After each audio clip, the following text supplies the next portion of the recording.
UPSC final result వచ్చి almost 1 week అవుతుంది.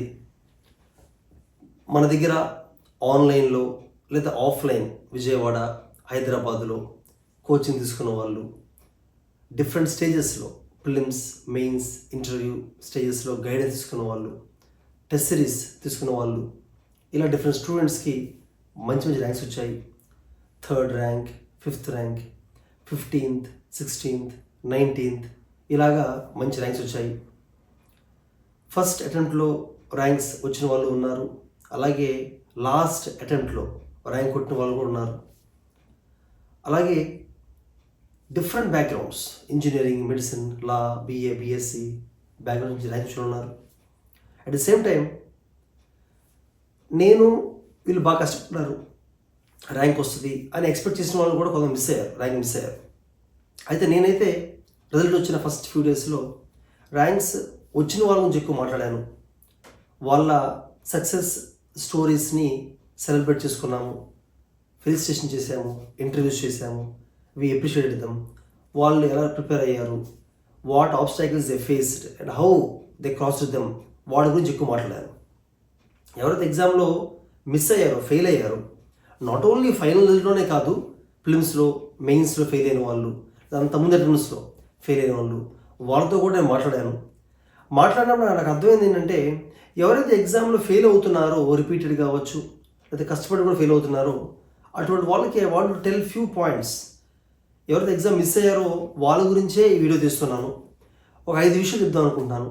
ఈ 5 పాయింట్స్ని కానీ వాళ్ళు కల్టివేట్ చేసుకోగలిగితే, ఈ రకమైన మైండ్ సెట్ని, అప్రోచ్ని కానీ వాళ్ళు ఇన్గ్రెయిన్ చేసుకోగలిగితే ఖచ్చితంగా నెక్స్ట్ అటెంప్ట్లో ర్యాంక్ వస్తుందని స్ట్రాంగ్లీ ఐ బిలీవ్. అందులో ఫస్ట్ థింగ్ ఏంటంటే, రిజల్ట్ వచ్చిన first few days definitely you will carry negative thoughts. కొంతమంది దే బ్లేమ్ దెమ్సెల్వ్స్. నేను కష్టపడలేదు, నేను క్యాపబుల్ కాదేమో, ఐఎమ్ ఏ ఫెయిల్యూర్ అని ఫీల్ అవుతుంటారు. ఇంకొంతమంది ఏంటంటే, నాకు అన్యాయం జరిగింది, ఇంజస్టిస్ ఇది, నాకన్నా ఎవరైతే కొంచెం అంత ఇంటెలిజెంట్ కాదో, హార్డ్ వర్క్ చేయలేదో నాకన్నా, అటువంటి వాళ్ళు కూడా ర్యాంక్స్ వచ్చాయి, ఇంజస్టిస్ ఫీల్ అవుతుంటారు. అంటే they blame UPSC also some people. ఇంకొంతమంది ఏంటంటే, వాళ్ళున్న రూమ్నో, ఫ్రెండ్స్నో, పేరెంట్స్నో, టీచర్స్నో, ఇన్స్టిట్యూషన్నో, టెస్ట్ సిరీస్నో కూడా బ్లేమ్ చేస్తూ ఉంటారు. వాట్ ఎవర్, అంటే మన మైండ్ జస్ట్ అబ్జర్వ్. మీరు ఎక్కువ ఏం చేస్తారంటే ఫస్ట్ అబ్జర్వ్ చేయండి మైండ్ అంతే. ఎందుకంటే మన కంట్రోల్ ఉన్నాం మోస్ట్లీ. రిజల్ట్ అనేది వచ్చిన తర్వాత మనం ఇంకేం చేయలేము. అంటే we cannot control the result after it has come out, but we can definitely control the response and reaction for the result. So it's our choice, మనం రెస్పాండ్ అవుతుంది. అది ఒక 4-5 డేస్ దాకా యాక్సెప్టబుల్, కానీ తర్వాత మాత్రం do not carry these kind of thoughts longer. ఖచ్చితంగా fail అయిన తర్వాత మళ్ళీ రాద్దాం అనుకుంటే సక్సెస్ఫుల్ క్యాండిడేట్స్తో మాట్లాడండి, మీ మెంటర్స్తో మాట్లాడండి. సక్సెస్ఫుల్ క్యాండిడేట్స్ మీకన్నా లెస్ ఇంటెలిజెంట్ ఉండొచ్చు, లెస్ హార్డ్ వర్క్ చేసి ఉండొచ్చు, బట్ ఖచ్చితంగా వాళ్ళ మైండ్ సెట్ అప్రోచ్ అనేది ఎగ్జామ్కి కొంత సూటబుల్ అవ్వడం వల్ల ర్యాంక్ వచ్చింది వాళ్ళకి. అఫ్కోర్స్ లక్ ఫ్యాక్టర్ ఉంటుంది కాదనట్లా, బట్ ర్యాంక్ వచ్చిన ప్రతి ఒక్కరు వాళ్ళ మైండ్ సెట్ కానీ అప్రోచ్ కానీ ఎగ్జామ్ క్రాక్ చేయడానికి అనుగుణంగా ఉంటుంది. So you should learn from them. ఆ రకంగా పాజిటివ్ అదే నేర్చుకోవాలి. అలాగే మన ఎక్కడ మిస్టేక్స్ చేసామనేది, where we have gone wrong అనే దాన్ని రియలైజ్ అవ్వాలి. We have to spend more time in that. దాని మీద టైం స్పెండ్ చేయాలి మనం ఎక్కువగా. మన రియాక్షన్ అలా ఉండాలి రిజల్ట్కి. అంతేగాని ఇందా చెప్పిన విధంగా నెగిటివ్ రియాక్షన్ అనేది ఎక్కువ కాలం క్యారీ చేయకూడదు. ఇంకా ఫార్చునేట్గా ఈ సంవత్సరం ఫైనల్ రిజల్ట్ వచ్చిన తర్వాత ఇంకా 2 months టైం ఉంది ఫిలిమ్స్కి. You can really change your mind set approach. అంతకుముందు ఉండేది కాదు. అంతకుముందు only 1 week or 10 days time ఉండేది రిజల్ట్కి ఫిలిమ్స్ మధ్యలో. ఆ టైంలో పెద్దగా చేంజ్ చేసే కష్టం కూడా. ఆ రోజుల్లో చాలామంది, అంటే ఇంతకుముందు అటెంప్ట్స్ చాలామంది, నా ఓన్ స్టూడెంట్స్ చాలామంది రిజల్ట్ ఫెయిల్ అవ్వడం వలన ఆ డిప్రెషన్లో ఉండి ఫిలిమ్స్ కూడా రాలేదు, ఫిలిమ్స్ కూడా. బట్ ఈసారి అలా కాకుండా టైం ఉంది. So this first thing you have to learn that result you cannot control now, but how do you respond to results you can control. So choose which kind of thoughts, which kind of reaction help you bounce back. Second thing ఏంటంటే, ఏ థాట్నైనా కూడా negative థాట్ని ఎక్కువ carry చేయకూడదు. Carry చేయడం వల్ల you get depression, you will feel stressed, you will feel demotivated. సింపుల్గా చెప్పాలంటే ఒక బుద్ధి స్టోరీ ఉంది. చాలా హెవీ స్టోన్ని కూడా ఒక 10 seconds క్యారీ చేసి వదిలేస్తే హ్యాండ్స్ పెయిన్ రావు. కానీ ఒక చిన్న స్టోన్ అయినా కూడా ఇలా పట్టుకొని ఎక్కువ కాలం చేతులు అలా ఉంచారనుకోండి, హ్యాండ్ పెయిన్ వస్తుంది. అక్కడ పాయింట్, పెయిన్ రావడానికి కారణం స్టోన్ వెయిట్ కాదు, మీరు ఎంతకాలం దాన్ని క్యారీ చేశారని డిపెండ్ అయి ఉంటుంది. So don't carry negative thoughts longer. ఎవరైతే థాట్స్ ఎక్కువ క్యారీ చేస్తుంటారో they get depression. So discard those thoughts. Be cautious, be aware of what your brain is thinking. Discard those negative thoughts. The second thing is very important thing.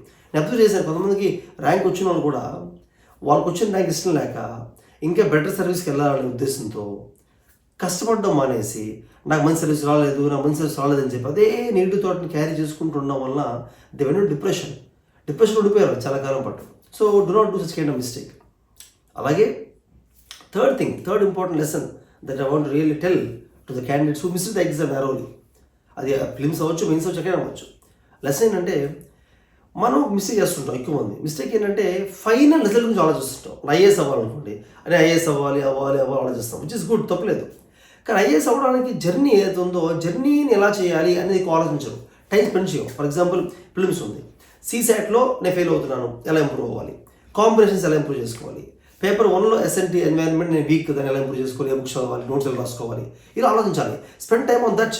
లేదా mains SA writing ఎలా improve చేసుకోవాలి, లేదా ఆప్షన్కి ఎలా చదవాలి, కొత్త books ఏం చదవాలా, topper source తీసుకోవాలా, లేదా జనరల్ స్టడీస్ ఎథిక్స్లో ఇంకా ఏం చేంజెస్ చేయాలి, ఇలాగా వీటి గురించి ఎక్కువ టైం స్పెండ్ చేయాలి. కానీ నేను ఐఏఎస్ అవ్వాలి దాని మీద ఎక్కువ టైం స్పెండ్ చేసిన లాభం ఉండదు. For example you want to climb a mountain. ఆ మౌంటైన్ పీక్ రీచ్ అవ్వడం అనేది మీ ఎయిమ్. కానీ పీక్ రీచ్ అయితే ఎలా ఉంటుంది, పీక్ రీచ్ అయితే ఎలా ఉంటుంది అనే థాట్ కన్నా కూడా ఆ మౌంటైన్ మొత్తం క్లైమ్ చేయాలంటే different stages of mountain climbing. కొన్ని దగ్గర ఫ్లాట్గా ఉండొచ్చు, రగ్గడ్గా ఉండొచ్చు, కొన్ని దగ్గర బాగా స్టీప్గా ఉండొచ్చు. సో ఎలా క్లైమ్ చేయాలి, డిఫరెంట్ స్టేజ్ ఎలా క్రాస్ చేయాలి, స్ట్రాటజీ ఏం ఇంప్లిమెంట్ చేయాలి, దాని మీద ఫోకస్ ఎక్కువ ఉండాలి. కానీ ఫైనల్ రిజల్ట్ వచ్చిన తర్వాత ఎలా ఉంటుంది ఫోకస్ అంత ఎక్కువ ఉండాలి, పెద్ద లాభం లేదు. So this are another important thing I want tell you. You should always focus on each stage examination rather than focusing only on the final results. ఇంకో ఇంపార్టెంట్ లెసన్ ఏంటంటే సెల్ఫ్ రియలైజేషన్. ఇప్పుడు మీరు ఒక మెంటర్ని కలవచ్చు. నా దగ్గర కూడా వస్తుంటే స్టూడెంట్స్ ఫెయిల్ అయిన తర్వాత, సార్ ఫెయిల్ అయిన సార్ ఏం చేయాలి సార్ అని చెప్పి నేను కొంత చెప్తాను. అమ్మ ఫిలిమ్స్లో మీరు ఇక్కడ మిస్టేక్ చేస్తున్నారు, డోంట్ డూ దట్, ఈ బుక్స్ చదవద్దు, మరి బర్డన్ అవుతుంది మీకు, అది you're unable to revise it, unable to consolidate, అలా గెస్ట్ చేసి ఇలా గెస్ట్ చేయండి, అలా మెయిన్స్లో మీరు ఇక్కడ మిస్టేక్ చేస్తున్నారు, ఇలా మార్చండి అని చెప్పి చెప్తాను కొంతవరకు నేను. బట్ నేను చెప్పిందైనా ఎవరు చెప్పిందైనా కొంతవరకు వెళ్ళిపోతుంది. కానీ సెల్ఫ్ రిలేషన్ ఎక్కువ వెళ్ళిపోతుంది. అంటే మీరు ఎక్కడ తప్పు చేస్తున్నారు, ఎక్కడ మీరు ఎక్కువ టైం వేస్ట్ అవుతుంది, ఎక్కడ ఇంప్రూవ్ అనేది మీరు రియలైజ్ అవ్వాలి. అంటే definitely we can help you to some extent, మళ్ళీ తీసుకోవచ్చు. కానీ దాన్ని తీసుకొని యూ హ్యావ్ రియలైజ్ ఇట్. అలా అయినప్పుడు మాత్రమే you can definitely improve the score in the next attempt, improve చేసుకోగలుగుతారు.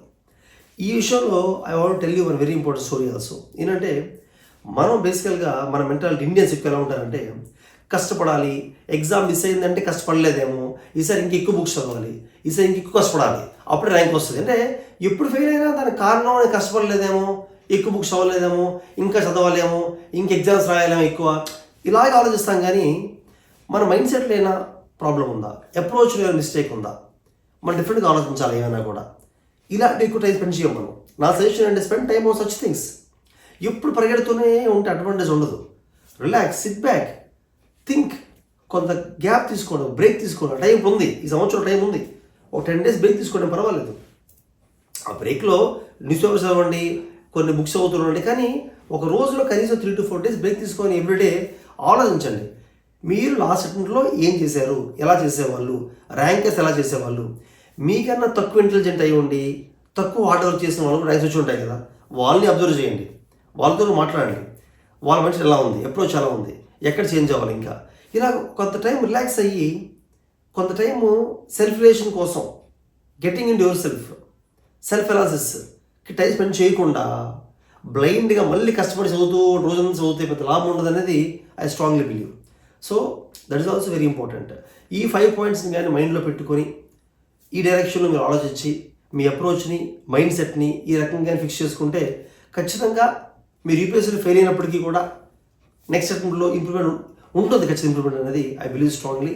That's why I made this video. This video is for people who failed in the exam or who did not get the service that you think you deserve or service which you don't like. ఇలాంటి వాళ్ళు next time రాసినప్పుడు ఈ 5 things కూడా try to follow it. Thank you. All the best.